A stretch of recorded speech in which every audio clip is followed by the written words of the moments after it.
تہذیب الہی یا الہی نظام کافی ہے. جی لہذا ہمیں خود دوسروں سے، دیکھیے انسان دوسروں سے کیوں امپریس ہوتا ہے؟ اسے جب اپنے آپ کے یہاں احساس کمتری پیدا ہو جاتا ہے تو وہ دوسروں کی طرف دوڑتا ہے. لیکن جی اس کے یہاں اگر یہ اطمینان اور یقین ہوگا کہ نہیں ہم بیسٹ ہے تو وہ پھر ادھر ادھر نہیں بھٹکے گا. خود اعتمادی ہونی خود چاہیے. اعتماد. جی بہت بہت شکریہ آقا. اگلا سوال. السلام علیکم. قیصر عباس بول رہے ہیں سعودی عرب سے. ایک بات بتائیے کہ کچھ لوگ اپنے امیر ہونے کا بہت شو آف کرتے ہیں، غریبوں کے سامنے دکھاوا کرتے ہیں. ایسے لوگوں کے لیے اسلام کا کیا نظریہ ہے؟ کیا یہ گمراہ ہیں یا نہیں؟ جو دکھاوا کرتے ہیں اور بڑائی کرتے ہیں اور تکبر کرتے ہیں، اس کے لیے تو قرآن خود ارشاد فرما رہا ہے الیس فی جہنم مثوی للمتکبرین. کیا فرماتے ہیں؟ نہیں کرنا چاہیے، یہ دکھاوا نہیں ہونا چاہیے. یہ جی تو اگر عبادت خدا میں بھی آ جاتا ہے تو اسے بھی باطل کر دیتا ہے. جی تو لہذا یہ دکھاوا نہیں ہونا چاہیے، اور اگر ایسا کرنے سے کسی بندے مومن کو اذیت ہو رہی ہے تو بالکل نہیں کرنا چاہیے. جی چونکہ اسلام کا نعرہ یہ ہے لا ضرر فی الاسلام. جی اسلام کسی کو نقصان پہنچانے کے لیے نہیں آیا. ہے. جی شکریہ آقا. آگے بڑھتے ہیں. السلام علیکم مولانا صاحب. ہمارا سوال یہ ہے کہ جیسے میں نے سنی ہوں کہ لڑکے کی جو شادی ہوتی ہے تو باراتی جاتے ہیں تو سندھن لوگ بھی جاتے ہیں تو اس میں ماں نہیں جا سکتی ہے. تو میری مطلب ممی بولی تھی جانا ہے تو میں نے بولی کہ نہیں ایسا نہیں ہوتا ہے، لڑکے کی شادی میں لڑکے کی ماں نہیں جاتی ہے. کیا یہ صحیح ہے اور کہاں تک صحیح ہے؟ آپ ہمارے سوال کا جواب ضرور دیں. شکریہ. خدا حافظ. ہمارے یہاں سماج میں بہت سے رسومات ہیں کہ جو رسومات اگر شریعت سے نہیں ٹکراتے ہیں تو مباح ہیں. مباح. لیکن ہمارے یہاں شریعت کے اوپر جو ہے وہ رسومات غالب آتے جا رہے ہیں، اور بہت سی ہمارے یہاں فضولیات اور اس طرح کی خرافات ہمارے سماج میں آ گئی ہیں.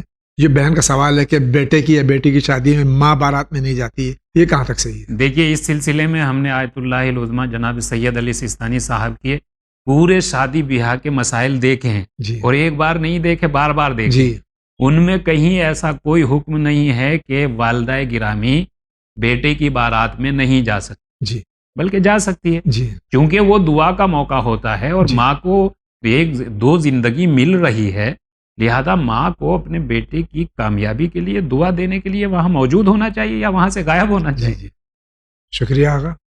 اگلا سوال. وعلیکم السلام رحمۃ اللہ وبرکاتہ. میرا یہ سوال ہے، میں کٹک کے اڑیسہ سے بول رہی ہوں. میرا نام بسنارا بیگم ہے، اور میرا یہ سوال ہے کہ تہجد اور نماز سب میں کیا فرق ہے؟ السلام علیکم. یہ چونکہ ہماری زبان جو ہے وہ عربی نہیں ہے، مختلف زبانیں ہم بولتے ہیں اپنے بر صغیر میں، تو تہجد، نماز شب، صلاۃ اللیل میں فرق کیا ہے؟ کوئی فرق نہیں ہے، ایک ہی نماز کے دو نام ہیں، 3 نام ہیں یہ. 3 نام. جی شکریہ. اگلا سوال. مولانا صاحب کو میرا السلام علیکم. میں اونٹوں کی نیاز دلانے یہ گناہ ہے، اگر آپ میرا سوال کروا دو. ہر دفعے میں سوال کرتا ہوں اپنا، بڑی مہربانی ہوگی آپ کی. ایسا مت کرو کہ مولانا صاحب میرا سوال ہی نہیں لیتے، یا تو میں فون ہی نہ کرا کروں. یہ جو آپ کا سوال ہے، جو امام جعفر صادق علیہ الصلوۃ والسلام کی نظر 22 رجب کو ہوتی ہے، جس کو عرف عام میں یہاں کنڈے کی نیاز کہتے ہیں، اس کا سوال کا جواب دیا جا چکا ہے. آپ سے شاید وہ ایپیسوڈ مس ہو گیا ہے، لیکن بہرحال یہ پھر سے جواب دے دیں گے کہ کنڈے کی نیاز جو امام جعفر صادق علیہ الصلوۃ والسلام کی نظر ہے، جو کہ ہر گھر میں تقریباً ہوتی ہے مومنین کے، وہ کرنا جائز ہے یا نہیں؟ آگا. جی بالکل جائز ہے، اور کنڈے کی نیاز کے علاوہ کوئی بھی نیاز اگر ہم معصومین علیہم الصلوۃ والسلام کی بارگاہ میں پیش کر رہے ہیں تو یہ جائز ہے. صحیح. اور اگر آپ یہ سوال کا جواب تو دیا جا چکا تھا، لیکن اگر مس ہوا آپ سے تو یوٹیوب پہ بھی موجود ہے اور فیس بک پہ بھی یہ ہمارے سارے ایپیسوڈ موجود ہیں، آپ ملاحظہ فرما سکتے ہیں. اگلے سوال کی طرف بڑھتے ہیں. السلام علیکم. میرا نام صدم ہے. میرا کوشچن ہے، میں مسلمان آدمی فائنانس کمپنی میں کام کر سکتا ہوں؟ یہ پوچھ رہے ہیں کہ مسلمان فائنانس کمپنی میں کام کر سکتا ہے یا نہیں؟ فائنانس یا کوئی بھی کمپنی اگر اس میں کوئی غیر اسلامی اور غیر شرعی کام نہیں ہو رہا ہے تو کام کر سکتے ہیں. کام کرنے میں کوئی حرج نہیں، جاب کرنے میں کوئی پریشانی نہیں. شکریہ. اگلے سوال کی طرف جاتے ہیں. ہاں السلام علیکم. میں سری نگر سے بول رہا ہوں، کشمیر سے. میرا سوال یہ ہے، میں 5 سال سے کوشش کر رہا ہوں آپ کو